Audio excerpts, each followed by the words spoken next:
네, 하나님 말씀 보도록 하겠습니다. 레위기 19장 35절부터 37절까지의 말씀입니다. 저 여러분이 한 절씩 교독하고 마지막 절은 합독하도록 하겠습니다. 교독합니다. 너희는 재판할 때나 길이나 무게나 양을 잴 때 불의를 행하지 말고 공평한 저울과 공평한 추와 공평한 에바와 공평한 흰을 사용하라. 나는 너희를 인도하여 애굽 땅에서 나오게 한 너희의 하나님 여호와이니라. 합독합니다. 너희는 내 모든 규례와 내 모든 법도를 지켜 행하라. 나는 여호와이니라. 아멘. 네, 우리 주변에 있는 분들에게 이렇게 한번 인사드리도록 하겠습니다. 당신이 내 옆에 앉으니까 마음이 떨립니다. 네, 앞뒤로도 인사하겠습니다. 당신을 얼굴에 볼 때마다 감격이 있습니다. 네, 우리 교회가 그런 교회 됐으면 좋겠습니다. 서로 얼굴을 확인하고 성도가 함께 예배를 드릴 때마다 감격과 감동이 있는 그런 진짜 좋은 교회 되기를 주님의 이름으로 축원합니다. 네, 오늘은 레위기 19장 35절부터 37절까지의 말씀을 가지고 부담되면 안전하다라는 제목으로 하나님 말씀 증거하도록 하겠습니다. 우리 레위기는 크게 두 부분으로 보시면 됩니다. 레위기는 하나님께 거룩함, 하나님께 성결함과 그 하나님께 성결함을 이룬 자들이 이웃과 어떻게 화평하고 성결해야 될 것인가를 얘기하는 거룩에 대한 문제를 얘기하고 있습니다. 뭐 사실 이거를 어떤 분들은 십자가에 비유하는데 십자가는 이게 원래 우리가 알고 있듯이 크로스형이 아니라 T형이었습니다. 그리고 그 T형 위에다가 그 죄목을 붙이는 게 멀리서 보면 이렇게 크로스형으로 보여서 십자가 이제 그게 굳혀졌는데 이게 뭐 위로 하나님과의 관계 그리고 이웃 간의 관계를 얘기하는 내용이다라고 얘기하는데 뭐 십자가를 이렇게 비유하는 그런 비유는 뭐 전혀 잘못된 건 아니지만 그렇다고 정확하다고 얘기할 수도 없는 그런 내용입니다. 그런데 하나님께서 우리에게 원하신 건 뭐냐면 이거예요. 하나님과의 관계가 거룩한 자들이 이 땅을 어떻게 살아가야 되는가, 이 원리는 굉장히 중요하다고 하는 것입니다. 예를 들면 우리 이런 게 있죠. 어떤 사람이 특정한 말투를 사용하면 그 말투 속에서 그 사람의 고향을 알 수가 있습니다. 예를 들자면 우리 지난주 한 3주 전이었나요? 우리 김종영 목사님이 오셔서 설교하셨을 때 본인이 여수 출신이라고 막 얘기를 하셨는데 몇몇 분들이 사투리가 이상하다는 거예요. 그래서 알고 봤더니 울산에서 태어나갖고 여수로 간 거예요. 그러니까 이제 태어나서 여수로 간 그 시간이 있다 보니까 이 말투를 읽어내지 않습니까? 그 읽어내는 게 뭐예요? 그 지역에서는 특정한 말투와 억양이 있기 때문에 그걸 읽어내서 아 이거로 이 사람은 경상도 사람이구나, 전라도 사람이구나, 뭐 충청도 사람이구나, 뭐 강원도 사람이구나 이걸 안다라는 겁니다. 그래서 그렇게 특정한 문화적인 내용들이 형성되다 보면 그 형성되는 문화 속에서 그 사람들만이 가지고 있는 고유의 어떤 하나의 고착되어진 기준들이 생기는 거예요. 예를 들면 여러분 순대를 전라도는 뭐에 찍어 먹죠? 안 드세요? 소금이요? 전라도가 초장 아니에요? 전라도가 초장이죠. 예, 찐 전라도가 초장입니다. 예, 그리고 서울 경기는 소금, 예, 그리고 경상도는 막장이라 그러죠. 막장. 북한은 뭐 찍어 먹는지 아세요? 북한은 간장 찍어 먹습니다. 예. 이 문화적으로 다른 개념이 있는 거예요. 그래서 너 순대 어떻게 먹어? 그렇게 얘기했을 때 나 초장 찍어 먹어. 그러면 이 사람 어디 사람이에요? 전라도 사람인 거예요. 여러분 이게 보시면 레위기 11장에도 이스라엘 백성들에게 하나님께서 먹어야 될 것과 먹지 말아야 될 것을 구분해서 알려주셨어요. 근데 그게요 기준이 뭐 굽이 있는 거, 되새김질한 거 물론 있습니다. 그런데 그 기준 자체가 어떤 특별한 게 되는 게 아니라 그렇게 굽이 갈라지고 되새김질하는 거 말고는 먹지 마라고 얘기했단 말이에요. 그래서 특정한 음식을 먹지 않는 것과 먹는 것을 통하여 유대인인가 이방인가를 구분한 구분법이지 그 음식 자체가 뭐 좋고 나쁘고의 개념이 아니라는 겁니다. 뭐 예를 들면 그 기준에 따르면 돼지고기는 먹으면 돼요, 안 돼요? 안 되죠. 소는요 먹을 수 있어요. 근데 우리는 돼지를 많이 먹어요, 소를 많이 먹어요? 돼지를 훨씬 많이 먹죠, 그죠? 저 같은 경우는 동족 상잔의 비극이 항상 있는데 이 돼지를 먹는 그 문화가 단지 이거 성경 말씀 어겼네 이렇게 접근하는 문화가 아니라는 거예요. 그냥 그 당시에 특정한 것을 먹고 먹지 않음을 통해 야 너 돼지 왜 안 먹어? 우리 하나님이 먹지 말라 그랬어. 이렇게 얘기했을 때 아 너 하나님 믿는구나 이렇게 구분하는 기준법이었다는 겁니다. 예를 들면 우리나라에도 동일한 비슷한 문화가 있죠. 어떤 문화가 있었냐? 우리나라에는 그리스도인들은 술과 담배를 하지 않는다라는 문화가 있어요. 그죠? 왜 그러냐면 이게 이렇게 된 거냐면 그 평양 대부흥이 있은 이후부터 평양 대부흥에서 은혜를 경험한 분들이 교회 안에서 술과 담배를 끊기 시작했습니다. 그래가지고 그게 그냥 교인들의 문화가 돼버린 거예요. 그 당시에 그 평양에는 되게 큰 시장이 있었거든요. 그 시장이 있었는데 거기에 30%가 기독교인이었어요. 근데 이 기독교인들이 주일날 나는 예배드리지 장사 안 하겠다. 문을 닫아버린 거예요. 그럼 여러분 이게 보시면 야채 시장에 가면 우리가 야채를 하나만 사오진 않잖아요. 고추도 사고 콩나물도 사고 이렇게 사는데 어떤 특정한 음식을 만들려고 할 때 한 야채가 안 팔면 다른 게 소용 없어지는 경우가 있습니다. 그러니까 이 평양시장의 30%가 문을 안 여니까 다른 시장들이 다른 가게들이 야 우리도 열어봤자 큰 의미가 없다. 사람들이 안 온다. 그래가지고 같이 닫기 시작한 게 주일날 장사 안 하고 문 닫는 문화가 생겨버린 거예요. 주일날 문 닫고 장사 안 하면 너 예수 교회 다녀? 예수 믿어? 이렇게 물어보는 문화가 생겨버린 거예요. 그렇듯 하나님께서는 특정한 문화 속에서 예수 믿는 사람들이 가져야 할 특정한 행동들의 양식을 우리에게 알려주셨다는 겁니다. 그 율법이에요, 여러분. 왜 그러냐면 한번 잘 보세요. 이스라엘 백성들이 구원을 받은 건 언제 구원받은 거예요? 출애굽한 이스라엘 백성들이 언제 구원받은 거예요? 신학적으로는 태초부터 구원받은 거지만 그들의 구원이 현실화된 건 언제예요? 유월절이에요. 유월절. 유월절에 구원받은 자들이 그 구원으로 말미암아 홍해를 건넜을 때는 뭐예요? 세례를 받았다고 표현했어요. 근데 구원받고 세례받은 자들이 시내산에 도착했는데 시내산에서 하나님 율법을 주셨단 말입니다. 그러면 시내산에 주신 율법은 구원을 받으라고 주신 거예요? 아니면 구원받은 자들에게 주신 거예요? 구원받은 자들에게 주신 법이라는 거예요. 그래서 구원받은 자들이 이제 너희는 더 이상 애굽의 노예가 아니라 하나님 나라의 군대고 하나님 나라의 백성이야. 그러니까 이 법을 지키며 살아라고 얘기한 그 법의 내용의 아주 극한 일부를 지금 저와 여러분이 읽으신 겁니다.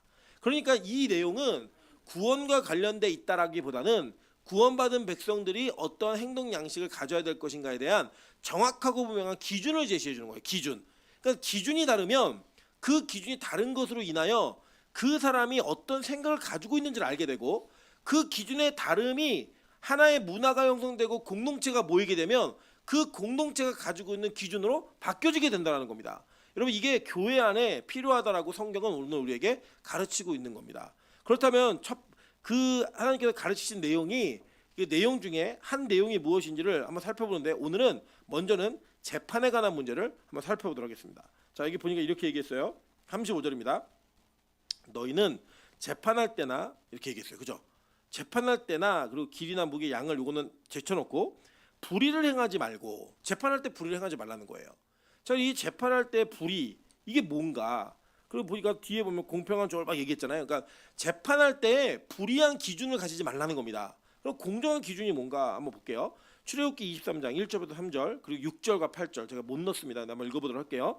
1절부터 3절 제가 읽겠습니다. 너는 거짓된 풍설을 퍼뜨리지 말며 악인과 연합하여 위증하는 증인이 되지 말며 다수를 따라 악을 행하지 말며 송사에 다수를 따라 부당한 증언을 하지 말며 가난한 자의 송사라고 해서 편벽되이 두둔하지 말지니라 라고 얘기했습니다. 자, 6절부터 8절 한번 읽어볼게요. 자, 여러분 읽겠습니다. 시작. 너는 가난한 자의 송사라고 정의를 굽게 하지 말며 거짓 일을 멀리하며 무죄한 자와 의로운 자를 죽이지 말라. 나는 악인을 의롭다 하지 아니하겠노라. 너는 뇌물을 받지 말라. 뇌물은 밝은 자의 눈을 어둡게 하고 의로운 자의 말을 굽게 하느니라. 자, 보니까 성경은 어떤 기준을 제시해 주는데 재판할 때에 가난한 자의 송사라고 편벽되이 두둔하지 말라는 거예요. 가난이 법을 어기고 남에게 피해를 끼치는 정당성이 될 수 없다는 겁니다. 동시에 그 얘기하면서 뭐라고 했냐? 위증하지 말고 송사의 다수를 따라 부당한 증언하지 말아라 이렇게 얘기했어요. 그러니까 이 다수에 따라서 그 다수에 편승하여서 내가 나에게 어떤 유익이 있을까를 결정하고 그 유익에 따라 맞춘 증언이나 그 송사의 내용을 따라가는 일들을 하지 말라라고 얘기했어요. 더군다나 가난한 자에게도 역시 마찬가지예요. 그렇다고 넌 부자니까 네가 무조건 손해보고 네가 부자니까 너는 무조건 이 법에 대한 것들을 철저하게 받되 이 부자가 아닌 사람들은 그렇게 하면 안 돼라고 얘기하지 말고 기준을 명쾌하고 정확하게 세우라는 거예요. 자, 한번 볼게요. 신명기 16장 18절부터 20절입니다. 내 하나님 여호와께서 내게 주시는 각성에서 내 지파를 따라 재판장들과 지도자들을 둘 것이요 라고 얘기합니다. 자 보세요. 이분이 뭐라고 얘기했냐면 이스라엘 백성들 12지파였잖아요. 이 12지파가 아직 그 땅에 들어가지도 못했어요. 근데 신명기는 들어가기 직전이거든요. 들어가면 너희들 지파별로 땅을 나눠줄 건데 땅이 나눠진 상태에서 어떻게 얘기했느냐? 내 지파를 따라 재판장들과 지도자들을 둘 것이요라고 얘기했습니다. 자, 이게 왜 이렇게 얘기했냐면 잘 보세요. 만약에 12지파가 있는데 12지파는 협력 관계이기도 했지만 경쟁 관계이기도 했어요. 그러니까 어떤 특정한 지파에서 지도자들과 재판장들이 집중돼서 나오게 되면 그 집중되어진 것으로 인하여 다른 지파가 손해를 볼까요, 안 볼까요? 보죠. 여러분 왜 안 보겠어요? 예를 들어서 저하고 임봉련 주사하고 머리를 끄덕고 싸우면 박명호 선생님 누구 편을 들으실까요? 그렇죠. 사위 편을 들죠. 최재훈 권사님도 사위 편을 드실 거죠, 그죠? 네, 다른 집 사위라도 사위 편 드실 것 같아요. 이 편을 드는데 이게 왜 그러냐? 내 가족이고 나에게 연결되어진 그것은 팔을 안으로 굽는다는 얘기처럼 우리가 무언가 기준을 정확하게 적용하기가 힘들다는 거예요. 그래서 뭐라고 얘기냐면 너희들 가족 중에 너희들 지파별로 지도자와 그리고 재판장을 세워서 너희 지파의 일들은 지파에서 해결하는 거예요. 이게 무슨 말이냐면 너희들 절대로 타 지파와 연합하고 이런 거 좋지만 그 기준이 누군가에게 유리하고 불리하게 만들지 말고 공정하게 재판할 수 있도록 하라는 겁니다. 예를 들면 여러분 뭐 집안에서 첫째하고 둘째하고 싸우면 이 누구 편을 든다라기보다는 잘한 사람과 잘못한 사람에게 정확한 페널티를 주고 정확한 편을 들어주는 이런 일들이 있는 거잖아요. 그렇게 하라고 성경은 얘기하고 있는 거예요. 계속 볼게요. 그들은 공의로 백성을 재판할 것이니라. 너는 재판을 굳게 하지 말며 사람을 외모로 보지 말며 또 뇌물을 받지 말라. 뇌물은 지혜자의 눈을 어둡게 하고 의인의 말을 굳게 하느니라. 너는 마땅히 공의만을 따르라. 그리하면 내가 살겠고 내 하나님 여호와께서 내게 주시는 땅을 차지하리라 라고 얘기했어요. 자, 여기 보니까 뭘 보지 말래요? 공의로 재판하면서 사람을 외모로 보지 말라는 거예요. 여러분 되게 재밌는 게 뭐냐면 우리나라 사법제도는 이제 재판장들, 법관들이 판결을 내리잖아요. 근데 이제 미국 같은 경우는 배심원 제도가 있습니다. 근데 미국 아주 재밌는 설문조사를 하나 했어요. 무슨 조사였냐면 실제 동일한 죄를 범했을 때 얼굴이 예쁘고 잘생긴 사람이 형을 덜 받아요. 예. 그러니까 이제 저는 조그만 잘못해도 저는 잡혀가는 거예요, 무조건. 예. 근데 잘생긴 사람들은 저 잘못을 해도 뭔가 이렇게 위로해주는 마음이 생기는 겁니다. 제일 크게 웃으면 우리 최재근 권사님은 저는 무조건 잡혀가요. 우리 무슨 죄를 져도 사형이에요, 그냥. 예. 이게 뭐냐? 외모가 그 사람이 가지고 있는 죄, 그 사람이 지은 죄의 평가를 바꾼다는 거예요. 그리고 이게 사람이 가지고 있는 기준인 겁니다. 그리고 우리가 왜 법원 앞에 가면 동상 하나 했잖아요. 법원 상징하는 뭐 하고 있어요? 눈을 가리고 있죠. 사람을 보지 말고 평가하라는 거예요. 그런데 우리가 그렇게 하지 못하니까 성경은 뭐라고 했냐면 아예 처음부터 외모로 사람을 보지 말고 얘기했어요. 그리고 뇌물을 받지 말래요. 뇌물을. 여러분 이제 우리가 뭐가 있냐면요. 제가 사실 우리 교회에서 많은 집사님도 권사님도 우리 청년들이 그래도 이제 목사라고 잘 섬겨주시는데 제가 어떤 배려를 받는 것에 대해서 절대 감사하다는 인사를 제가 직접 하는 경우가 상당히 드뭅니다.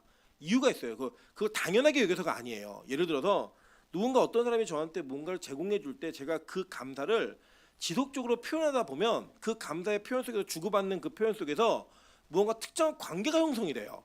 그럼 저는 그분을 볼 때마다 그거를 기억하게 돼 있어요.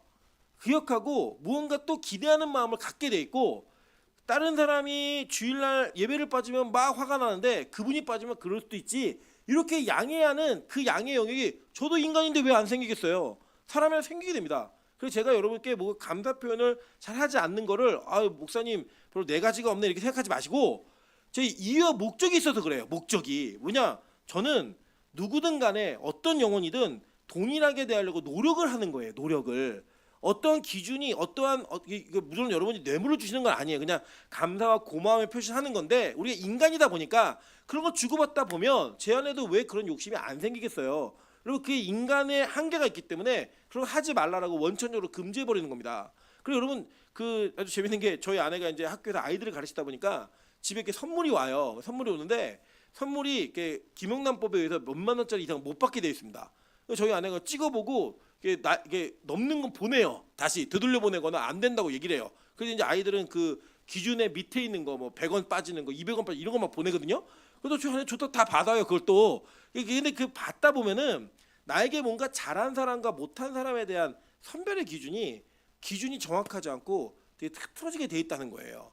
저는 우리 빛가서공교회가 이런 기준에 달라짐이 있는 교회가 아니기를 소망합니다. 물론 이게 어떤 차등적인, 예를 들면 우리 소진이가 일주일에 한 번 오는 것과 우리 민 전도사가 일주일에 한 번 오는 건 다른 개념이겠죠, 그죠?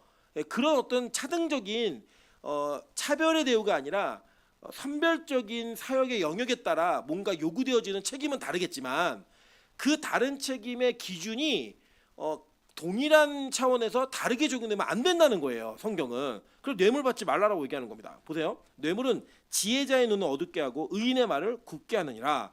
너는 마땅히 공의만을 따르라라고 얘기했어요. 그러니까 그 의만 가지고 따르라는 거예요. 의만.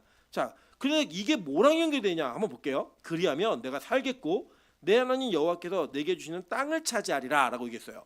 자, 구약 시대의 땅은 뭐의 상징이었어요?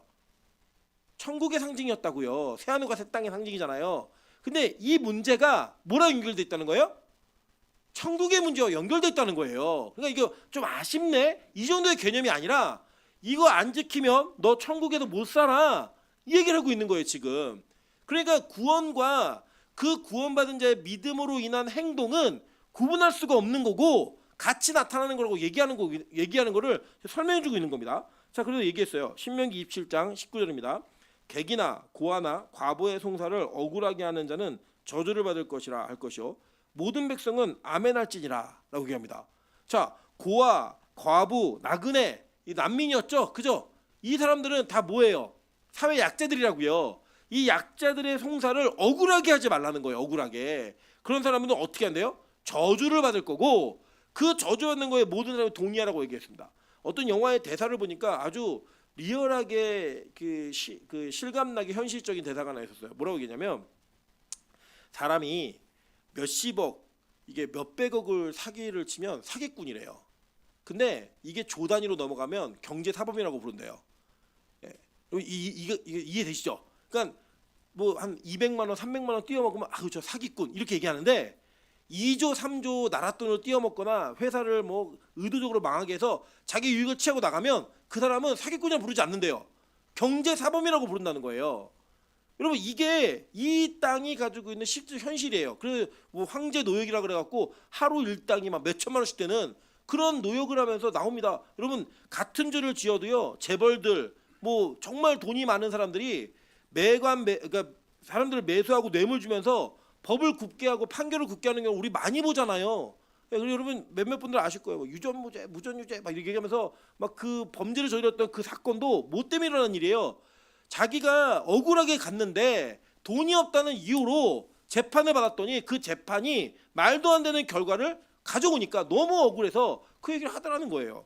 여러분 좀 이해되지 않지 않습니까? 요 근래 현실들을 보면 지금 우리나라에 불법적 계엄이 일어난 지 이제 376일 정도 된 것 같아요. 376일 정도. 그리고 오늘 며칠이에요? 14일인가? 그 정도 됐네요. 됐는데 지금 보니까 한 사람도 그거에 대한 처벌을 받은 사람이 한 사람도 없습니다. 그리고 저는 이게 딴 거 아니에요. 뭐 이게 정치적인 얘기를 하는 게 아니라 그냥 딱 그거 내용만 보시자는 거예요.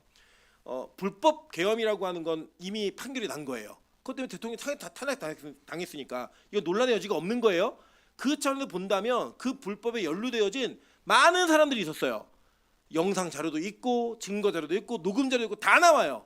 다 나오고 있는데 무슨 이유인지 우리는 이유는 알 수 없지만 그 일들이 처벌되지 않고 있더라는 거예요. 그게 현실인 거예요. 그런데 반대로 보세요. 어떤 범죄들은 그들의 정치적인 입장과 그들이 가지고 있는 현실적 입장에 따라서 뭐 사건이 일어나자마자 바로 수사 들어가고 바로 잡아다 갖다 잡아놔요. 그리고 그게 법의 기준으로 봤을 때 동일해야 되잖아요. 그런데 동일하지 않고 무언가 차별적인 적용이 되고 있더라는 거예요. 특별히 제가 어제도 어떤 짤을 보다 보니까 재밌는 걸 봤는데 이제 뭐 국립병원들을 다 이렇게 뭔가 법적으로 뭔가 하는 이 나라의 정책이 결정됐나 봐요. 근데 거기에서 두 병원이 제외됐어요. 서울대병원이랑 서울대 치과병원이 제외됐어요. 이유가 뭐냐? 그 병원들을 위한 특별한 법이 따로 있다는 거예요. 이게 말이 돼요? 말이 안 되잖아요. 공정하지 않다고요. 공정하지 않은데 그 공정하지 않음을 공정하게 만드는 시스템을 누가 만들어놨어요? 이 땅의 인간들이 만들어놨다고요. 그래갖고 누구를 억울하게 하느냐? 돈 없고 힘 없고 무언가 배경이 없는 자들은 억울해요. 항상 반면에 돈이 있고 뭔가 가진 게 있고 누리고자 하는 자들은 자기들만의 카르텔을 형성해가지고 절대 처벌받지 않고 절대 손해보지 않고 절대 저 법을 준수하지 않아도 보호받고 자기의 것을 지킬 수 있는 문화가 형성돼 있더라는 거예요. 이렇게 웃기지 않습니까? 실제 이게 이 나라의 현실이에요. 이거는요 여러분, 잘 사는 나라나 못 사는 나라나 똑같아요. 어디를 가도 이 차별적인 대우나 법에 대한 기준이 정확하지 않다라고 하는 건 우리가 눈으로 확인하고 알 수 있는 겁니다. 여러분, 이게 단지 뭐 잘못했다 못했다 이런 개념뿐만 아니라 문화적으로도 큰 차이가 있어요. 어떤 차이가 있느냐, 이렇게 그 영화 보시잖아요. 영화 보시면 뭘 보냐면 미국에서 범죄를 저지른 사람들이요 멕시코로 막 도망가요. 보세요. 그러면 이 경찰들이 멕시코 넘어가기 전에 잡으려고 쫓아가요. 이유가 뭐냐면 멕시코로 넘어가면 그 사람이 죄가 더 이상 추궁받지 못하는 일이 벌어지는 거예요. 우리나라에도 그런 일 있죠. 예를 들면 우리나라에 무슨 일이 있냐, 우리나라에서 마리아나를 피우면 돼요, 안 돼요? 안 되죠. 태국은 마리아나가 합법입니다. 태국 가시면, 태국 여행 가시는 분들 조심하세요. 예. 거기 마리아나 캔디도 있고요. 마리아나 뭐 별의별 거 다 있어요. 다 있어서 거기 가면은 관광객들에게 마리아나 담배도 피게 해주고 캔디도 먹게 해주고 젤리도 먹게 해주고 막 먹게 해줘요. 그게 불법이 아니에요. 합법이라고요. 그러니까 나라와 민족에 따라 어떤 데는 이거는 합법인데 이건 불법이에요. 동일한 건데 동일한 게 저쪽 가면 합법이고 이쪽 가면 불법이 되는 이런 일들이 막 벌어지고 있는 거예요. 왜요? 인간은 자기들이 선악과를 따먹은 그 시점 이후로 내가 옳고 그름을 판단하는 기준자가 되어 있어요. 그리고 그 기준은 자기가 기준이지 남이 기준이 아니고 말씀의 기준이 아니더라는 거예요. 그래서 이 송사를 굳게 하고 가난한 자를 억울하게 하는 이 행위가 우리가 그 판결하는 위치에 안 갔을 뿐이지 저 여러분이 이미 다 그렇게 하고 있다고요. 소위 말하는 내로남불, 내가 지지하고 좋아하는 사람이 잘못하는 건 그거는 고집이 아니라 신념이고, 내가 싫어하는 사람이 뭔가 신념을 가지고 있으면 그건 고집이라고 부르는 그런 내용이 우리 안에 있어요, 없어요? 있잖아요. 성경은 이 이야기를 우리에게 고발하는 거예요. 어떻게 고발하느냐? 이 땅에 주어진 재판장들과 지도자들의 잘못되어진 판결을 통하여 우리 자신이 얼마나 잘못된 판결을 매일매일 하며 살아가고 있는가. 매일매일 우리 자신의 삶 속에서 내가 가지고 있는 기준이 다른 사람과의 기준과는 전혀 다른, 그리고 내 관계성에 따라 기준 적용하는 법이 다른 그런 일들을 하고 있다는 거예요. 예를 들면 우리 뭐 제가 그냥 있는 일을 그냥 좀 얘기할게요. 여러분, 우리 그 며느리들은 시어머니가 편해요, 친정엄마가 편해요? 친정엄마가 훨씬 편하죠. 그러니까 자기 집 번호를 시어머니가 아는 건 열받아요. 친정엄마 아는 거는요 괜찮은 거예요. 그죠? 마찬가지죠. 딸이 집에 와서 하루 종일 누워 있으면 그거는 우리 딸이 맨날 피곤하니까 누워 있는 게 당연한 거죠. 며느리가 집에서 하루 종일 누워 있으면요 열받잖아요. 막 머리 끄덕고 싶고. 이런 일이 벌어지는 게 왜 그래요? 자기가 가지고 있는 관계성과 그 유익에 따라 사람을 대할 때 다른 기준을 갖고 대하더라는 거예요. 그게 바로 우리가 가지고 있는 이 땅에서의 삶이라는 겁니다. 보세요. 이렇게 살아가는, 그리고 가난한 자들과 어렵거나 힘든 자들을 멸시하고 그들을 손해보게 만드는 그런 것들을 하나님 보시고 뭐라고 계시나 한번 보겠습니다. 이사야 1장 21절부터 23절까지 한번 보겠습니다. 신실하던 성읍이 어찌하여 창기가 되었고 정의가 거기에 충만하였고 공의가 그 가운데 거하였더니 이제는 살인자들 뿐이로다. 내 은은 찌꺼기가 되었고 내 포도주에는 물이 섞였도다. 내 고관들은 패역하여 도둑과 짝하며 다 뇌물을 사랑하며 예물을 구하며 고아를 위하여 신원하지 아니하며 과부의 송사를 수리하지 아니하는도다. 도시가 타락을 했는데 그 타락을 하나님 뭐라고 평가하시냐? 살인자들 뿐이래요. 근데 살인의 내용이 뭐냐 보니까 고관들은 패역하여 도둑과 짝하며 뇌물을 사랑하고 예물을 구하며 고아를 위하여 신원하지 아니하고 과부의 송사를 수리하지 아니하는도다. 이렇게 얘기하고 있는 거예요. 그럼 저는 한국 교회도 정말 문제가 많다고 생각합니다. 어떤 문제가 많냐? 저는 이제 제 소신이에요. 그냥 이해하고 들으세요. 저희 교단은 여자 목사 한 소를 주지 않습니다. 이 얘기는 뭐냐면 여자 장로를 세우지 않는다는 거예요. 저희 헌법상 설교 장로가 목사예요. 그리고 시무 장로가 그냥 여러분 아시는 여기 계신 장로님들이에요. 근데 여자 장로, 여자 목사를 안 준다는 얘기는 뭘 안 준다는 얘기예요? 여자 장로를 세우지 않겠다는 거예요. 그래서 저는 사실 한국 교회에 많은, 특별히 합동교단의 많은 여성 성도들은 굉장히 많은 피해를 보고 있다고 생각합니다. 어떤 피해를 보고 있느냐? 그럼 실제로 교회의 의사결정, 우리 교회는 물론 이걸 많이 보완했지만 교회의 의사결정을 할 때는요 당회라고 하는 그룹이 사실은 교회 안에서 가장 강력한 권한을 다 가지고 있습니다. 그 권한을 가지고 있는데 이 당회는 여자가 들어갈 수 있어요, 없어요? 못 들어요. 원청 금지돼 있어요. 아예 참여할 수 없게 돼 있다고요. 여러분 이게 과연 정당할까요? 옛날에 이거 맞았어요. 왜 맞았냐면 이게 구한 말에 우리나라에 기독교가 들어올 때 우리 가부장제도였잖아요. 우리나라 자체가. 그래서 교회 안에 어른이 있고 그 어른이 결정하는 대로 모든 구성원이 따라가는 문화는 너무나 맞았던 거예요. 우리나라하고. 그 사회적 문화가 그때 이 장로교 문화가 너무 맞았던 거예요. 그래서 이 교회 어른을 결정할 때 어른은 무조건 누구예요? 남자가 했던 거예요. 남자가. 그래서 그 기준들이 그때 정한 기준이 지금까지 옵니다. 근데 놀라운 사실이 뭔지 아세요? 이거를 바꾸면 교회가 망하는 줄 알아요. 이거 바꾸면 교회가 무너지는 줄 안다고요. 요 어르신들께서 제가 이게 슬쩍 얘기를 던져봤더니요. 와 어르신들이 저는 그렇게 반발을 심각하게 하실 줄 몰랐어요. 제가 기도했어요. 하나님 빨리 불러주십시오. 그래야 교회가 변합니다. 어쩔 수 없어요 이거는. 예, 여러분 저한테도 홍삼 이런 거 선물하지 마세요. 저 오래 살면 저도 꼰대가 될 거 아니에요. 예, 빨리 가야죠. 주님 부르시면. 자꾸 그거 많이 먹어가지고 오래 사는 이런 일이 벌어지면 안 돼요. 그럼 뭐냐 이 땅에 우리가 교회 안에 원래 교회는 가난하고 외롭고 힘든 사람들을 세우는 구조였고 그들을 돌보는 구조로 교회가 조직이 되어 있었어요. 그죠? 그래서 그 교회가 조직되는 교회가 예배를 드리고 하나님께 온전한 영광 돌리는 게 1순위였지만 그 다음에 뭐가 있었어요? 과부들을 구제하는 게 교회 사역이었다고요. 너무 중요해서 이 사역을 집사라고 하는 사람들을 세워가지고 그 사람들을 통해 이 사역을 관리하게 했습니다. 그게 뭐예요? 구제 사역이었어요. 교회 안에서. 그런데 여러분 이제는 교회가 어때요? 교회가요 가난하고 어려운 사람들의 이야기를 듣지 않아요. 외롭고 힘든 사람들의 이야기가 교회 안에 반영이 잘 되질 않아요. 무시해요. 젊은이들, 청소년들 이런 아이들은요 그냥 교회에 있어야 만한 존재, 있으면 일시키는 존재 이런 개념으로 전락해버렸다고요. 그래서 제가 청년부 사역을 오래 했잖아요. 가는 교회마다 청년부가 매번 다 교회를 미워하고 싫어해요. 이유가 뭐냐고 물어봤더니 장로님, 권사님, 어른들이 자기들한테 일만 시킨다는 거예요. 자기들 자녀들은 교회도 안 온대요. 일만 시킨다는 거예요. 우리 교회 얘기 아니에요. 이제 지났던 교회들 얘기하는 거예요. 저는 이 교회 담임 목사입니다. 예. 그 교회에서 제가 그 오해를 풀어내려고 노력을 하는데요. 노력을 하잖아요. 그럼 반드시 노력할 때 어른들의 제지가 들어와요. 예. 원래 우리도 그랬어. 그런 게 마땅한 거야. 여러분 그렇지 않아요. 저는요 이번에 우리가 라면전도 하잖아요. 여러분 라면전도 하니까요. 청소년 아이들이 교회를 방문해요. 제가 청소년 아이들 8명이 저 방에 노는 거를 CCTV로 봤습니다. 제가 이제 저희 전략이 있어요. 무슨 전략이 있냐면 애들이 오면요 가서 찝적대지 않아요. 여러분 생각해보세요. 찝적대면 애들 얼마나 싫어하겠어요. 자유롭게 둡니다. 먹고 싶은 거 맘대로 먹어라. 하고 싶은 거 맘대로 하라. 그럼 근데 이제 너무 다행인 거는 저 라면 기계가 초보자들이 쓰기가 좀 어려워요.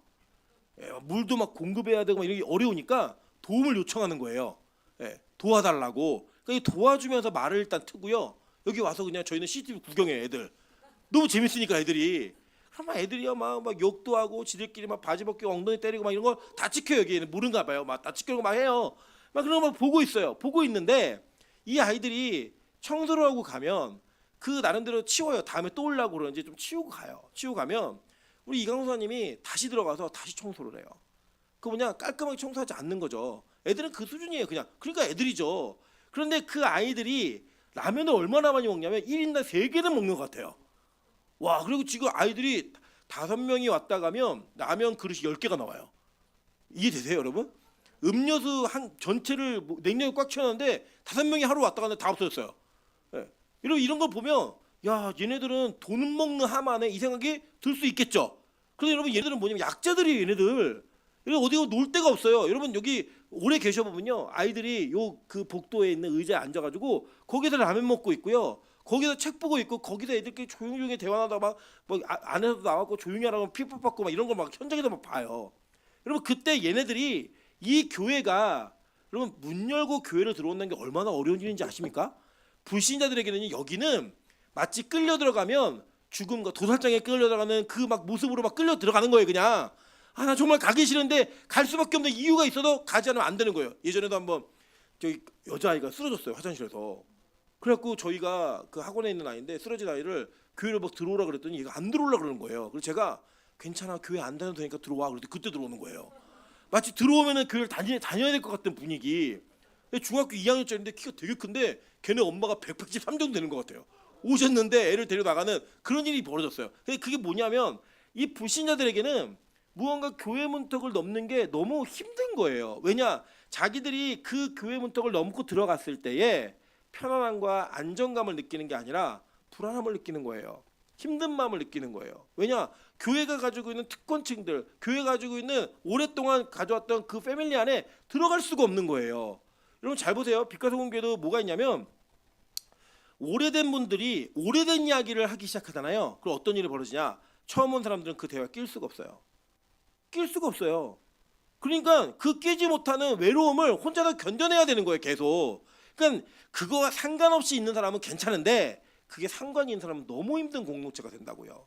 우리 교회에 왔을 때 약자가 누구겠어요? 전 새로운 사람들 약자라고 생각해요. 아직 교회 적응 못한 사람들이 약자라고 생각해요. 그 약자들을 위한 배려가 반드시 교회 안에 있어야 된다는 겁니다. 그 배려가 없이 우리 눈으로 그냥 판단하는 거예요. 아, 저 예배도 안 드리는 놈, 저 적응도 못하고 지 혼자 돌아다니는, 이렇게 생각을 해버리면 쟤는 성격이 이상해. 이게 아니라 어쩌면 우리가 그들을 판단하기 이전에 그들에게 교회라고 하는 곳이 얼마나 따뜻한 곳이고 얼마나 열려있는 곳이고 너희에게 편안한 곳인지를 우리가 알려주지 못한 우리의 책임이 더 큰 거 아니에요?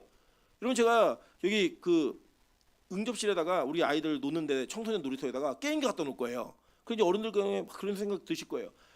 게임 집에서 맨날 싸우고 있는데 무슨 게임기 갖다 놓냐. 그럼 얘네들이 여기 와서 게임을 하면 얼마나 하겠어요. 솔직히 얼마나 하겠어요. 지도 눈치 보이고 또 보면 게임기 오락기 되게 잘해요. 애들이 얼마나 하겠어요 그걸. 근데 그 아이들이 그렇게라도 쉴 공간이 편하게, 야 정말 이 공간이 우리를 배려했구나, 우리에게 무언가 제공하고 있는 그 안정감과 따뜻함이 있구나, 이걸 좀 느낄 수 있게 해주면 안 됩니까? 교회는 그런 곳이었잖아요. 원래가 교회가 나그네를 대접하고 고아와 가난한 자들을 안아주고 그런 사람들의 상편을 살피는 게 교회였잖아요. 근데 언제부터 우리가 판단하고 뭐 교회에서 욕하면 안 돼, 침 뱉으면 안 돼, 뭐 머리 색깔 그렇게 하면 안 돼, 옷 그렇게 입으면 안 돼, 언제부터 교회가 그걸 가지고 사람을 평가했냐고요. 정말 그거 잘 지키면 좋은 사람이에요? 아니라는 거 우리 다 알잖아요. 우리는 그거 안 하는데도 나쁜 인간인 걸 스스로 알고 있는데, 여러분 우리의 눈과 우리의 생각이 무엇을 판단하고 있고 무엇을 기준하고 있는지를 다시 보시자는 거예요. 성경은 우리에게 그렇게 재판하는 위치에 있을 때에 반드시 고아를 위하여 신원하고 과부의 송사를 수리하는 그런 모습을 가지라고 얘기했고, 뇌물 받지 말고 도둑과 짝하지 말라고 얘기했어요. 이거 정확하게 하셔야 됩니다. 되게 재밌는 사건이 하나 있었는데 저희 어머니가 차를 구매하시면서 착각을 막 깎았어요. 깎았더니 이 딜러가 착각을 깎아주면서 착각을 깎은 내용을 영수증에는 기입하지 않고 저희 어머니 개인 통장에 갖다 넣은 거예요. 저희 어머니가 전화를 해갖고, 야 나 목사야. 저희 어머니 이제 다 말 깎고 지내시니까, 나 목사야. 내가 돈 몇십만 원 때문에 너한테 그거 깎아달라고 얘기한 줄 알아? 교회 자산, 교회를 사랑하는 마음으로 그런 거지. 나 이런 거 안 받아. 그래갖고 그걸 다 돌렸어요. 근데 여러분 잘 보세요. 그분이 그걸 왜 했을까요? 이분 교회에다 차 되게 많이 팔거든요. 왜 했을까요? 그런 일을 교회가 하고 있는 거예요. 놀랍지 않으세요? 그리고 그걸 하고 있다는 거예요. 교회에 물건을 사고 물건을 다루는 사람들이 자기의 개인의 유익을 취하면서 뒤로 다른 것들 하는 일들을 하고 있는 것들, 이게 다 드러나 있으니까 업자들이 그렇게 해줘야 되는 줄 아는 거예요. 여러분 이게 진짜 교회 현실이라는 겁니다. 실제로 우리나라의 대기업의 횡포, 대기업이 가지고 있는 잘못된 내용들 많이 보시잖아요. 이번에 쿠팡 사태 보셨잖아요. 그리고 제가 놀란 게 뭐냐면 쿠팡이요, 물건 파는 사람들이 자기네 사이트 돈을 팔면 3개월 뒤에 돌려준대요. 돈을. 근데 이 돈을 빨리 받으려면 0.1% 이자를 뗀대요. 정신 나간 사람들 아니에요? 예? 미친놈들이죠. 원래 줘야 되는 돈을 먼저 가져간다고 자기들 돈을 이자를 떼는, 이 말도 안 되는 이야기를 하고 있는데 나라가 이 나라라고요 지금. 여러분 근데 우리가 그 위치가 되면 안 그러겠어요? 여러분 우리 어떤 체인점을 하는 업체가 고리대금을 갖고 싹 돈 빌려줘요. 그러면 장사하게 만들고 그 이익을 다 취해가는 그 잘못된 행태를 열심히 보고 있어요. 이거를 중재하겠다고 법을 만들면 그 중재법에 로비한 사람들을 위해서 국회의원들이 다른 짓들을 하고 그 법을 무마시키기 위해서 노력하는 게 여실없이 보이고 있어요. 여러분 미국이 총기 사고 많이 나잖아요. 이 총기 사고가 왜 없어지지 않는지 아세요? 총기 업체가, 무기 만드는 업체가요, 국회의원들 로비 엄청 합니다. 그러니까 그거 못 없애는 거예요. 못 없애는 거예요. 우리나라는 총기 없는 거 다행으로 생각하세요. 우리 총기 있었으면 매일 500명씩 죽었어요. 우리는. 다혈질 민족이라 막 차선 추월해가 막 총 쏘고 막 이랬을 거예요. 막 저도 몇 번 쐈을 거예요, 진짜. 예. 여러분 그런 이 나라가 이 세계가 사람들이 모여 사는 곳이 온통 자신들의 유익과 뇌물을 받고 도둑과 짝하여 자기들의 유익을 사랑하는 모습으로 살아가고 있는 그 모습이 현실이고 그게 실제 일이라고 성경이 얘기합니다. 더 충격적인 사건 볼게요. 이사야 10장 1절부터 3절입니다. 불의한 법령을 만들며 불의한 말을 기록하며 가난한 자를 불공평하게 판결하며 가난한 내 백성의 권리를 박탈하며 과부에게 토색하고 고아의 것을 약탈하는 자는 화 있을진저 벌하시는 날과 멀리서 오는 환난 때에 너희가 어떻게 하려느냐 누구에게로 도망하여 도움을 구하겠으며 너희의 영화를 어느 곳에 두려느냐. 여러분 이사야를 보니까요, 이사야가 얘기하고 있는 죄의 이야기가 무슨 이야기냐, 구원받지 못한 자들이 이런 죄를 짓는다는 거예요. 구원받지 못한 자들이 이 죄를 짓고 있다는 거예요. 이걸 오해하지 마세요. 마치 사회적 정의와 사회가 가지고 있는 윤리도덕의 완결함이 기독교의 사명이고 예수 믿는 사명처럼 이해하시는 분들이 계시는데 아니에요. 이게 이사야 전체 맥락을 보면 하나님과의 관계를 실패한 사람들이 이렇게 산다는 거예요. 실패한 사람들이 뭐 했냐? 불의한 법령을 만들어요. 부자들에게 유리한 법령을 만드는 거예요. 뭐 대표적인 거 하나 소개해드리면 이런 거예요. 여러분 옛날에 핸드폰이 되게 쌌어요. 아시죠? 지원금 많이 나오고 단통법이라는 법을 이 핸드폰 업체들이 로비를 해서 만들어 버렸어요. 그래가지고 더 이상 고객들이 경쟁하는 그 유익을 보지 못하게 만들고 대기업의 배를 불리는 법을 만들어낸 거예요. 누가요? 대기업과 불의한 법령을 만든 자들이. 불의한 말을 기록하며 가난한 자를 불공평하게 판결하며 가난한 내 백성의 권리를 박탈하며 과부에게 토색하고. 그리고 이런 일들이 비일비재하게 벌어지고 있습니다. 비일비재하게. 너무 충격적이지 않습니까? 그러면 앞으로 이게 정치에서 나오는 분들이 계시잖아요. 계실 때 뽑아줄 때 제발 파랗다, 빨갛다 이런 거 보고 뽑지 마시고요. 그 사람이 내는 법령, 이 약속 공약들 있잖아요. 공약이 성경의 정신과 얼마나 부합하는가를 좀 보세요. 그래서 나는 빨간 쪽 출신인데 파란 당이 얘기하고 있으면 그걸 찍어주시고, 내가 파란 당 출신인데 빨간 당이 그렇게 정의로운 얘기를 하면 지지해 주시라고요. 그래서 우리는 어떤 사안이 그들이 이야기하는 그 이야기가 성경적인가 아닌가를 판단하셔야지, 내가 지지하는 사람에게 무조건 옳고 내가 반대하는 사람이 무조건 잘못된 게 아니라고요. 근데 이 나라는 희한하게 어느 지역 출신인지, 그래서 저희 어머니도 그러시는데 생긴 게 마음에 안 든대요. 아니 무슨 상관이에요? 생긴 걸로 따지면 저도 목사 되면 안 돼요. 네. 여러분도 성도로 앉아있을 수도 없는 분들이라고 여기에. 그런데 꼭 생긴 게 마음에 안 드니까 안 된대요, 저 사람은. 여러분 그건 말도 안 되는 얘기죠. 여러분 적어도 대통령 선거하면서 국회의원 지역 선거하면서 그 사람의 공약이 뭔지 한 번이나 보셨어요? 이 사람이 얼마나 하나님 나라의 법에 부합하는, 그냥 기독교인이 아니어도 이 정도는 정신으로 동의할 수 있는 내용이 있다고요. 여러분 예수 믿는 사람만 선하게 사는 게 아니잖아요. 근데 우리의 선과 그들의 선의 그 가치가 다를 뿐이지 기준은 똑같아요. 그 기준 속에서 적어도 내가 기도하고 내가 꿈꾸고 내가 지지하는 하나님의 나라, 그 나라에 조금이라도 부합한 그 정책을 얘기하는 사람을 지지해 주자고요. 그래서 이제는 제대로 일하지 않고 제대로 판결하지 않고 제대로 공약하지 않으면 안 된다는 거 알려줘야 된다고요. 제 동생, 사촌 동생 둘이 부부가 다 판사예요. 근데 얘네들이 뭐라고 얘기했냐면 자기들은 재판장에 들어가면 하나님이래요. 그래서 자기들이 사형 죽고요, 너 5천만 원 벌금 5천만 원이고 너 3년이래요. 그러니까 예수를 믿지 않는 자들이 거기에서 평생을 살면 어떤 일이 있겠어요? 다 쓰레기들이에요. 자기들만 신이고 내가 모든 걸 다 조절할 수 있다고 믿는 거예요. 왜 저렇게 오만한 줄 아세요? 왜 저렇게 거만한 줄 아세요? 그게 허용되어지는 걸 만들었다고요. 저는 이게 너무 속상한 게, 이게 우리나라 시스템이 어떻게 돼 있어요? 인성, 사람의 성품, 그 사람이 어떤 삶을 겪어왔는지 아무런 관심 없어요. 단지 수능에서 몇 점 맞느냐, 시험 봐서 몇 개를 맞출 수 있느냐, 그걸 가지고 그 특정한 아주 중요한 권한을 다 줬다고요. 그럴 때 총 들고 들어가요. 그랬더니 권력을 자기 독점하려고 얘기해요. 마음대로 법령을 만들어요. 마음대로 재판해버려요. 여러분 너무 속상하지 않습니까? 이게 말도 안 되는 얘기 아니에요, 진짜? 어떻게 그 내란으로 사람을 죽이겠다고 얘기한 사람한테 15년밖에 안 떨어져요? 말도 안 되는 얘기잖아요. 그런데 그걸 한다고요. 표창장 맞는 건 4년을 주면서 말도 안 되는 얘기를 하고 앉아있어요, 진짜. 그런데 이거를 그냥 받아들이는 거, 기독교인들이 비판 없이. 여러분 분노하셔야 돼요. 이사야가 분노해서 얘기하잖아요, 분노해서. 이 분노는 자기가 개인적인 의의 분노가 아니라 이 법과 법을 만들어내는 사람들이 하나님 나라에 부합하지 않기 때문에 나타나는 분노였다고요. 거룩한 분노감을 가지세요. 거룩한 분노감을. 우리 여러분 그러지 못했잖아요. 그래서 여러분 그런 거 아니에요. 기도하지 않고 단지 내가 가지고 있는 집이 얼마나 오를까 그걸 가지고 정당 지지해줬고, 나의 자산과 내 세금을 얼마나 깎아주고 나의 자산을 얼마나 높여줄 수 있는가, 그걸 여러분 지지하지 않으셨어요? 그 결과가 지금 이 땅을 이런 결과를 만들어낸 거예요. 애들이 초등학교 애들한테 설문조사했더니 10억이 생기면 감옥 가겠대요. 이게 말이 되냐고. 이게 10억이 생겨도 감옥 갔다 오면 존경받는 사회를 만들어 놓은 이 사회의 시스템, 그렇게 사기를 쳐도 내가 어느 정도 형을 살고 오면 그 수익금을 다 쓸 수 있다라고 만들어 놓은 이 시스템, 정말 잘못된 거 아니에요? 여러분 그거에 분노하시라고요. 예수 믿는 사람은. 성경 그걸 분노의 관점으로 보라라고 얘기하고 있는 겁니다. 여러분 보세요. 성경에요, 많은 하나님의 사람들이요 정확하고 분명한 재판에 대한 지혜를 구했습니다. 한번 볼게요. 시편 72편 1절부터 3절입니다. 다 같이 한번 읽어보실게요. 자, 시작. 하나님이여 주의 판단력을 왕에게 주시고 주의 공의를 왕의 아들에게 주소서.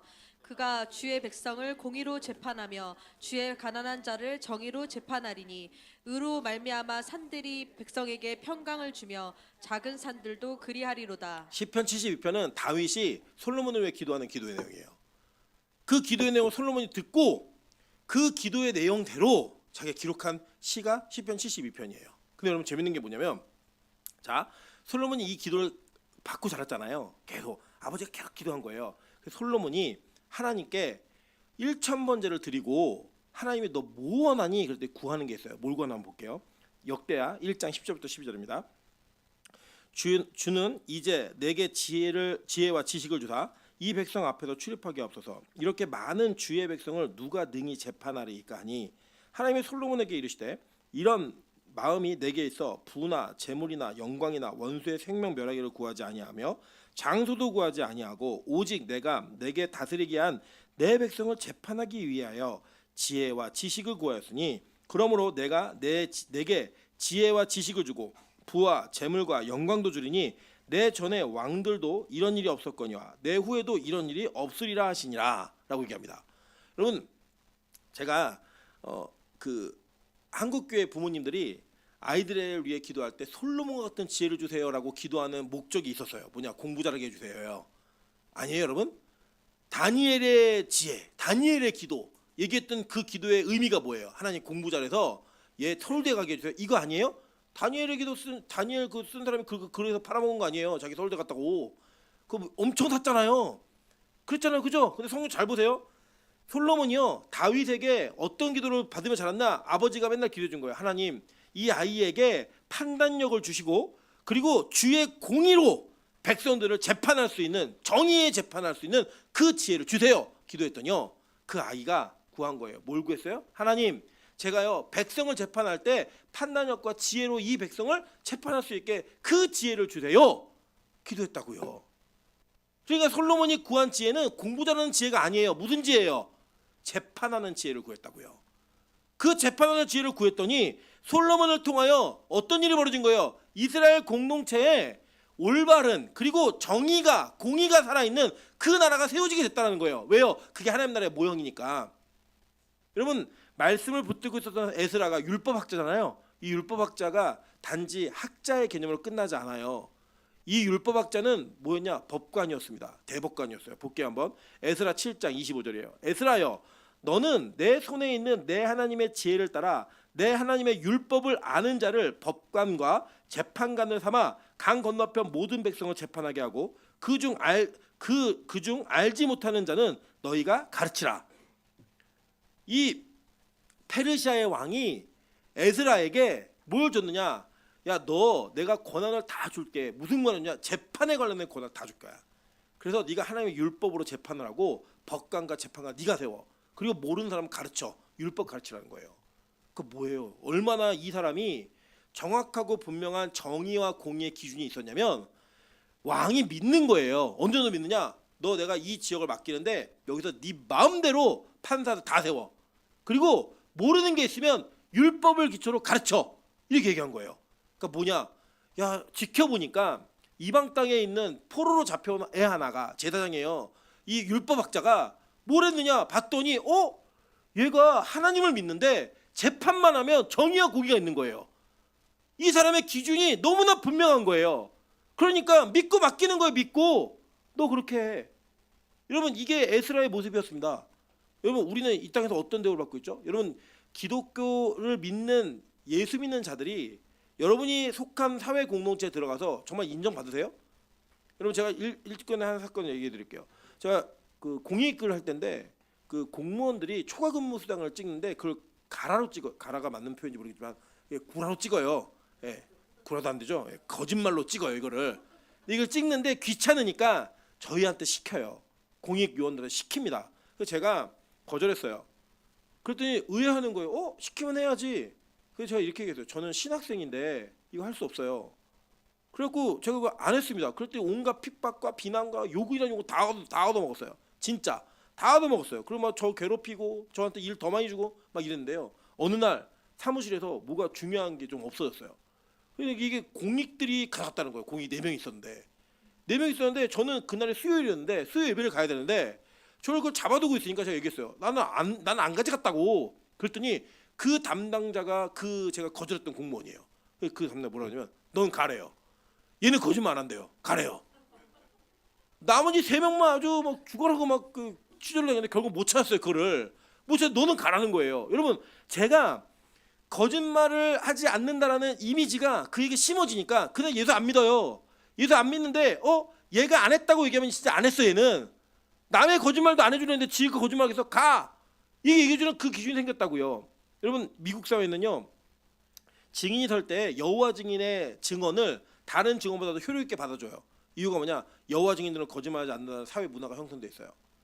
근데 놀라운 게 뭔지 아세요? 미국에서요 목사는 거짓말 정말 잘하는 사람들이에요. 제가 미국 비자를 받으려고 대사관에 가는데 그 브로커가 뭐라고 얘기하느냐? 절대 목사라고 얘기하지 말라는 거예요. 안 나온다는 거예요. 비자가 절대 안 나온다는 거예요. 그래서 제가 그렇게 해서 아니 내가 목사인데 왜 목사라고 얘기 못하냐고. 나 얘기할 거라고. 그랬더니 그러면 안 된다는 거예요. 난 할 거라고. 제가 갔어요. 그 영사하고 이게 면접을 하는데 너 직업이 뭐야? 목사라고 그랬어요. 그랬더니 그래 뭐 하려고 가? 그랬더니 유학 가려고 하는데 학교 좀 알아보러 간다고. 올 거니에요. 온다고 걱정하지 말라고. 나는 유학 끝나고도 올 거라고. 알았어. 오케이. 패스되었어요. 근데 놀라는 거예요. 얘기했다고. 그런데 안 찍어주는데 여러분 이게 그리스도인들이 특별히 목사라는 그 계층이 얼마나 많은 거짓말을 했으면 목사라고 얘기하면은 나갔다가 안 들어온다는 거예요. 들어온다고 약속해놓고 그 비자를 안 찍어주는 거예요. 그게 여러분 이게 너무 창피한 일 아니에요? 한국 사회는 어떨까요? 지금 기독교인들이 교회 다니는 사람들이 얼마나 많은 거짓과 얼마나 많은 이 그 위선으로 위장돼 있는지 세상이 다 알아요. 완전 폭격하고 있어요 지금 교회를. 여러분 우리가 바꿔야 될 거 아니에요. 적어도 빛가수공교회 권사 장로는 거짓말하지 않아. 거기 교회 집사들은 대충 집사 되는 게 아니야. 여러분 그 정도의 기준이 있어야 한국 교회 뭔가 소망이 있는 곳이 있지 않겠어요? 하나님이요 이 땅의 공의와 정의를 마르지 않게 하라고 얘기했습니다. 아모스 5장 24절에 이렇게 얘기했어요. 자, 오직 정의를 물같이 공의를 마르지 않는 강같이 흐르게 할지어다. 이게 기독교인들이 이 땅에 살아가는 모습에서 반드시 있어야 될 행위라고요. 여러분 그래서 회사에서 일하시면서 그 회사가 요구하는 것들 그리고 하지 말아라고 얘기하는 것들을 철저히 지키세요. 적어도 저 사람 왜 이렇게 잘 지키지? 저 사람 그리스도인이야. 이 얘기를 들을 수 있을 정도로. 여러분 성경은 우리에게 이걸 얘기했단 말이에요. 왜냐? 여러분 이게 세상이 가지고 있는 기준 속에서 우리가 이웃과의 거룩을 어떻게 표현하며 살아야 될지를 제시해준 기준이에요. 기준. 여러분 근데 놀라운 기준이 있어요. 근데 하나님 나라는 달라요. 나라마다 기준이 있는 것처럼.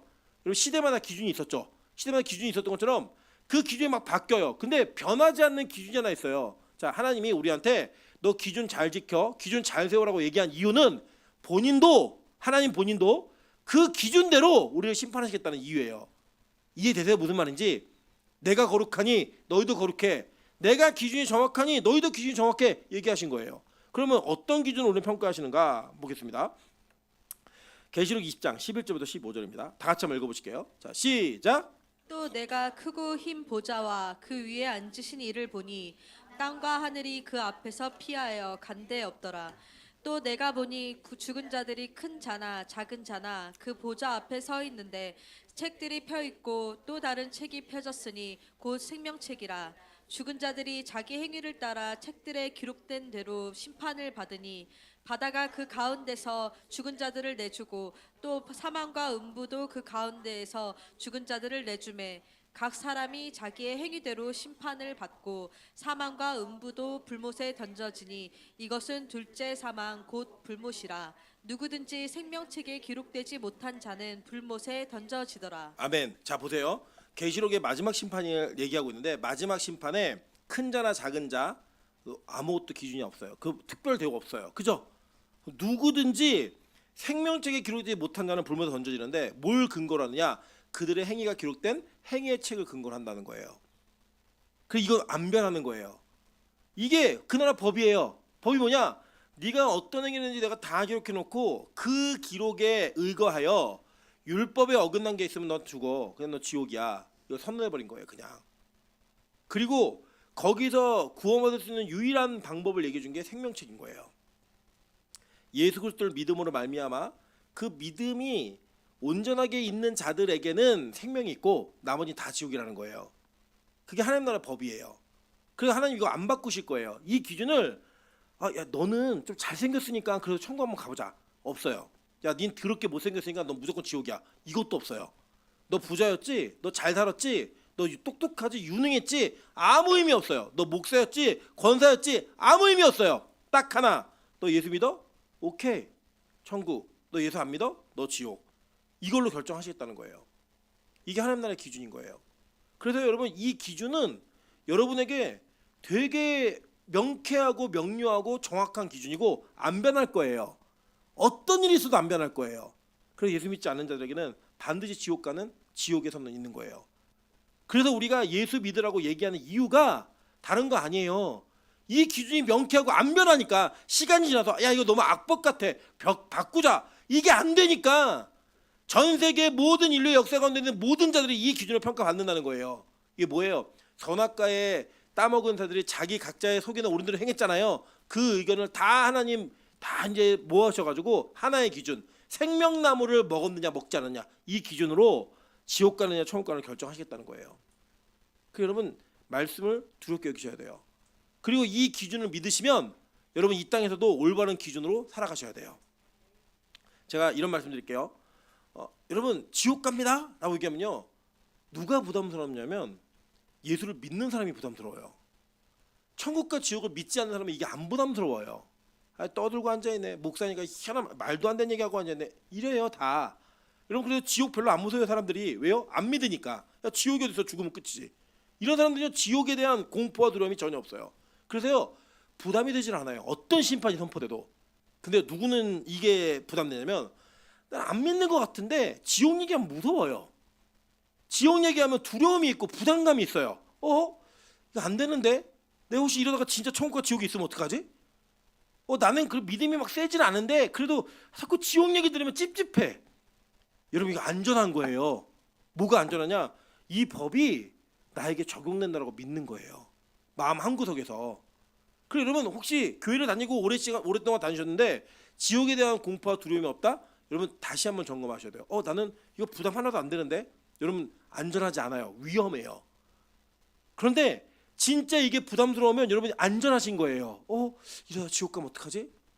이러다가 내가 지옥 갈 수도 있겠네? 구원의 확신 이런 거 믿지 마세요. 그거 자기 최면이고 진짜는 내가 성경이 말하고 있는 예수를 믿고 있는가? 그 예수 그리스도를 믿는 믿음이 있는가? 이걸로다가 하나님 평가하신다는 거예요. 교회를 몇 번 나왔느냐? 뭐 헌금을 얼마나 했느냐? 아무 의미 없고 진짜 성경이 말하는 예수를 믿고 있는지 그걸 갖고 평가한다는 거예요. 여러분 제가 1부 때도 얘기했지만 제가 옆 나라의 분들과 성경 공부를 합니다. 성공을 하는데요. 이분들이 그 어떤 한 그룹이 걸렸어요. 그래갖고 그 걸린 것 때문에 매를 맞는 핍박을 당했어요. 그 핍박을 당하니까 이 공동체 리더가 지금 제가 같이 성경 보고 있는 공동체 리더가 야 이거 들키면 우리도 위험하니까 중단하자라고 얘기했어요. 그랬더니 그 안에 있는 그룹에 있는 멤버들이 뭐라고 했는지 아세요? 우리가 끌려가서 매를 맞아도 우리가 맞을 테니까 우리 성경 공부한다. 그래서 지금 그 성경을 강행하고 있어요. 제가 그 모습을 보면서 도대체 이분들은 어떤 예수를 만나고 싶길래 우리는 설교가 1시간이어도 힘들고 예배가 일주일에 뭐 한 번 드리는 것도 이러면 막 견디고 버티는 분들 계시잖아요. 근데 우리가 이 예배를 드렸다고 매를 맞아요? 이 예배를 드렸다고 여러분 핍박당해 보셨어요? 아니잖아요. 근데 우리는 그런 게 없어도 우리는 힘들어요, 예배가. 근데 그분들은 도대체 어떤 예수를 만났고 어떤 예수를 만나고 싶길래 야, 끌려가서 맞아도 내가 맞을 테니까 그럼 우리 성경 공부하자 라고 얘기할 수 있을까? 저는 그 앞에서 너무나 부끄러웠어요, 진짜. 내가 이분들 앞에서 선생이라는, 그분들이 저를 선생님이라고 부르거든요. 선생이라는 칭호를 받을 수 있는 사람인가? 내가 그분들에게 예수를 가르칠 수 있는 사람인가? 저는 그래 본 적이 없거든요. 저는 예수 믿는 것 때문에 핍박당하고 고통당하고 고난받는 일을 흔쾌하겠다고 얘기해 본 적이 없어요, 진짜. 저는 오히려 제가 손해를 볼 것 같아서 예수를 좀 덜 믿고 싶었고, 제가 조금 제 자유를 누리고 싶어서 성령께서 저의 인생을 인도하는 걸 거부했던 사람이라고요. 그랬던 제가 어떻게 저분들에게 이걸 가르칠 수 있지? 내가 어떻게 그분들 기준을 말하지? 여러분, 저는요, 우리 빛가서공교회가 이 사건이 좀 충격적이었으면 좋겠습니다. 이렇게 살아야 된다고? 이런 기준이 있어야 된다고? 마찬가지로 여러분, 공평한 저울, 추, 에바, 흰. 에바는 22리터, 흰은 3.7리터예요. 여기 있는 내용을 요약하면 딱 이거예요. 자, 이거예요. 잘 들어보세요. 하나님이 공평한 추는 기뻐하고 공평하지 않은 추는 미워하신다는 거예요. 근데 이게 뭐랑 연결되냐면, 자, 첫 번째는 재물이에요. 자, 재물인데 이 사람들이 어떻게 재물을 모았냐면, 자기들이 재물을 모은 것이 공평하지 않은 거짓 저울을 속여가지고 재물을 늘린 거예요. 그래서 이 공평하지 않은 재물로 인해서 자기가 막 돈을 버니까 내가 돈 벌었지 이 얘기하는 거예요. 속인 거예요. 근데 이거를 하나님 벌하신다는 거예요. 보세요. 자, 17번 호세아 12장 7절부터 8절입니다. 그는 상인이라 손에 거짓 저울을 가지고 속이기를 좋아하는도다. 에브라임이 말하기를, 에브라임이에요. 그가 나는 실로 부자라. 내가 재물 얻었는데 내가 수고한 모든 것 중에서 죄라 할 만한 불의를 내게서 찾아낼 자가 없으리라 하거니와. 완벽하게 속인 거예요. 완벽하게. 그 여러분 뭐 수산시장 가면 막 물치기 한다 그래서 저울에다 물 담아갖고 돈 받아내는 거, 제가 예전에 한번 길을 가다가 국도에서 오렌지가 뭐 30 몇 개 만 원이래요. 샀어요. 세봤는데 28개밖에 안 돼요. 제가요 다시 갔어요. 내놓으라고. 그랬더니요 이 아저씨가요, 그럴 리가 없어요. 이게 아니고요. 아이고 그러면서 주는 거예요. 그 무슨 얘기예요? 그렇게 팔아먹는 거예요. 계속 그런 식으로 장사했던 거예요. 그래 장사했고 돈을 막 번 거예요. 근데 그게 뭐라고 했냐면, 나 완전 범죄했다? 누가 나한테 죄를 찾아내? 이걸 얘기하는 게 공평한 저울, 에바나 흰을 쓰지 않고 속이는 자들의 모습이라는 거예요. 여러분, 이 땅에서 남을 속이고 폭리를 취하고 잘못된 방식으로 여러분의 재산을 늘렸다? 하나님 반드시 보고 계세요. 이걸 보고 반드시 심판하시겠다는 거예요. 이걸 보고 얘기하는 거예요. 너 이거 내가 심판할 때 어떻게 막을래? 다 나한테 고발하고 폭내버리는 거예요. 또 한 가지가 있어요. 뭐가 있냐? 자, 에스겔 45장 9절부터 13절입니다. 주 여호와께서 이같이 말씀하셨느니라. 이스라엘의 통치자들아, 너희에게 만족하니라. 너희는 포악과 겁탈을 제거해버리고 정의와 공의를 행하여 내 백성을 속여 빼앗는 것을 그칠지니라. 주 여호와의 말씀이니라. 너희는 공정한 저울과 공정한 에바와 공정한 밭을 쓸지니, 에바와 밭은 그 용량을 동일하게 하되 호멜의 용량을 따라 밭은 10분의 1 호멜을 담게 하고 에바도 10분의 1의 호멜을 담게 할 것이며, 세겔은 20계란이 20세겔과 25세겔과 15세겔로 너희 만회가 되게 하라라고 얘기했어요. 자, 그러니까 뭐예요? 공평한 추를 쓰라는 거죠. 공평하지 않은 걸 썼다는 거예요. 근데 이게 뭐랑 연결되어 있나? 잘 보세요. 너희가 마땅히 드릴 예물은 이러하니, 밀 한 호멜에서는 6분의 1 에바를 드리고 보리 한 호멜에서도 6분의 1 에바를 드리며. 자, 이거 뭐 6분의 1 기억하실 필요 없어요. 이게 뭐냐? 공평하지 않은 저울과 추를 써서 뭘 했냐? 자기가 드릴 예물을 줄인 거예요. 자, 제가 오늘 헌금 얘기를 좀 할 텐데, 예수 안 믿는 분들은 전혀 부담 갖지 마세요. 전혀 부담 갖지 마세요. 여러분 전혀 부담 갖지 않으셔도 됩니다. 예를 들면 우리가 36개월 이 아이들을 부페를 데려갈 때 부담 가져요, 안 가져요? 30명을 데려가도 부담 안 가죠. 왜냐, 계속 다 공짜예요. 그럼 부담 안 갖는 거예요. 부담은 누가 갖는 거냐? 적용되는 사람만 받는 거예요.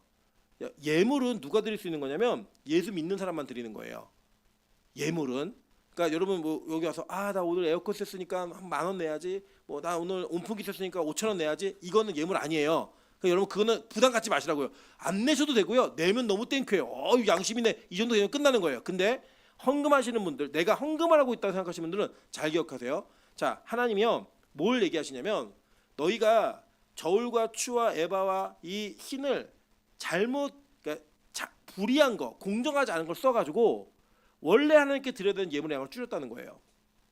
그리고 그걸 줄여서 내 재산을 늘리고 그거 줄여갖고 예물 드리는 걸 줄였다는 거예요. 그래서 이것이 죄라고 얘기하는 거예요. 에스겔이 뭐냐면 너네 이 나라가 왜 망했는지 알아? 이 망한 이유를 얘기해 줄게. 망한 얘기를 쭉 하는 거예요. 그게 여기 들어가 있는 거예요.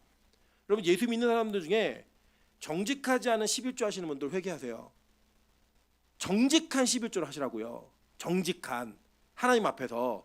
여러분 마음에 감동이 오잖아요. 그 감동이 오면 감동이 오는 것을 하나님께 온전히 드리세요. 네. 우리가 그러잖아요. 탁 마음에 10만 원 딱 생각했다가 문 열고 나가면서 5만 원을 줄죠. 집에 갔다 오면 2만 원 준다고요. 그게 우리의 모습이에요. 이게 왜냐 공정하지 않은 거예요. 근데 여러분 뭐는 잘하는 줄 아세요? 나를 위해서 옷을 사고 음식을 먹고 내가 놀러 가고 하는데요. 여러분 100만 원 200만 원 사면 안 아끼고 막 써요. 내가 원하는 걸 추구할 때는요. 거기에는 아낌이라는 게 없어요. 그래서 자기에게는 너무 관대해요. 후하고. 그런데 하나님께는 너무 인색해요. 그러니까 그게 뭐가 되느냐? 하나님 앞에서 죄가 된다고 얘기한 거예요. 자, 다시 얘기하지만 예수 안 믿는 사람들 절대 부담 갖지 마세요. 내가 예물을 드리고 있다고 생각하는 사람들에게만 얘기하는 거예요. 하나님 다 하신다고요. 다 계산하신다고요. 그래서 그걸 가지고 뭐라고 하시느냐? 반드시 내가 이거 갖고 심판하겠다고 얘기하시는 거예요. 하나님 심판은 정해져 있어요. 기준이 안 변해요. 그래서 우리에게 이 말씀이 정확하고 분명하게 얘기되는 거라고요. 저는 우리 빛가서공 교회가 하나님의 은혜가 흘러넘치는 공동체이길 소망합니다. 그런데 그 은혜도 기준이 있어요. 은혜가 임한 자는요. 그 은혜로 말미암아 말씀이 나의 기준이 되어서 내 삶이 바뀌게 되어 있어요. 이거는 너무 자연스러운 거라고요. 너무나 자연스러운 거예요. 이게 안 된다? 진짜 믿음이 안 들어간 거예요. 내가 진짜 믿음에 들어오면 내 인생의 삶에 내 원리와 내 기준이 완전히 바뀌게 돼 있어요. 진짜 바뀌어요. 예. 이게 여러분 안 바뀌지 않아요. 정말 바뀌어요. 저는 그 바뀌는 것을 저를 통해서도 보고요. 저희 아내를 통해서 진짜 많이 봐요. 사람이 바뀌어요. 정말 바뀌게 돼 있다고요. 그게 진짜 복음이에요. 진짜 믿음 있는 사람은 그래 변화되게 돼 있는 거예요. 나는 예수를 10년, 20년, 30년 믿었는데 변화가 없다? 회개하세요. 기도하시라고요. 하나님, 나는요 믿음이 없네요. 그래서 답이 해결돼요. 나 왜 안 변하지? 나 믿음이 없는 거예요. 여러분 안 변하는데 믿음이 있다 하지 마시라고요. 그러면 뭐가 있냐? 믿음이 없는데 믿음 있는 사람처럼 착각하며 살아. 착각하며. 진짜 믿음이 생기면 변해 안 변해요? 변한다고요. 그 변함이 여러분이 생명책에 기록된 증거라는 거예요. 하나님과의 거룩함이 내 삶에서의 거룩함으로 반드시 드러나게 돼 있다고 성경 얘기해 준 겁니다. 여러분 하나님은요 정의와 공의를 사랑하시는 분이에요. 그 기준으로 저와 여러분을 끝까지 대하실 거예요. 그리고 여러분 하나님을 사랑의 하나님으로만 이해하지 마세요. 하나님은 동시에 공의의 하나님이기도 하세요. 정의의 하나님이기도 하시다고요. 그래서 이 심판은 반드시 있어요. 마지막 심판 때 저는 우리가 살아남는 은혜가 있길 소망합니다. 그 살아남는 은혜는 다른 거 아니에요. 내가 얼마나 잘 살았느냐 이거 아니고요. 내가 얼마나 공평한 추를 썼느냐 이거 아니에요. 뭐냐면 내가 예수를 믿고 하나님을 섬기면 공평한 추를 쓰게 돼 있다고요. 이해되세요? 그래서 그게 우리의 믿음의 증거가 된다고 얘기한 거예요. 공평한 추를 썼기 때문에 구원받는 게 아니라 내가 믿음이 있기 때문에 그렇게 변하는 것. 그걸 통해 하나님은 저와 여러분을 바꿔 가실 거예요. 예수 믿어도 예수도 내 성격 못 고쳐. 믿음이 없는 거라고요. 예수도 내 습관 못 고쳐. 정말 신앙이 없는 거예요. 그거는. 저는 저 여러분에게 놀라운 변화가 있길 소망합니다. 26년 앞두고 있어요. 여러분 우리 교회가 다시 한번 우리가 결단할 텐데 여러분 삶에서 예배를 한 번 더 늘리세요. 하나님 내가 또 변화됐습니다. 하나님 내가 또 이렇게 한 걸음 걸어갑니다. 그 걸어감을 통해서 예배 한 번 더 늘리시고요. 하나님 내 삶에서 내가 정직하지 못한 부분이 있었는데 이 부분 고치겠습니다. 하나님 이 부분 바꾸겠습니다. 이렇게 결단함으로 믿음이 여러분의 삶을 변화시키고 여러분의 삶을 끌어내는 그런 귀한 은혜가 있기를 소망합니다. 이 말씀이 부담되시면요 안전하신 거예요. 부담돼. 정말 이게 내가 그렇게 살아야 되나? 그 부담돼. 그러면 이거는 여러분 안전하신 거라고요. 그 안전함이 있는 저 여러분 되시기를 주님의 이름으로 축원합니다. 우리 찬양을 좀 바꿀게요. 내 아버지 그 품 안에서 내 영혼은 안전합니다. 이 찬양으로 바꾸도록 하겠습니다. 찬양의 가사가 바뀌었는데 이 찬양의 가사를 부르시면서 주님 내가 이게 부담스러워서 안전함을 느낄 수 있는 은혜가 좀 도와주십시오. 말씀이 부담돼서 그 부담이 내가 바뀌어야겠구나. 내가 좀 예수님 정말 믿어봐야겠구나. 진짜 성경에 말하는 예수를 정말 만나봐야겠구나. 라고 하는 부담감으로 여러분 변할 수 있는 은혜가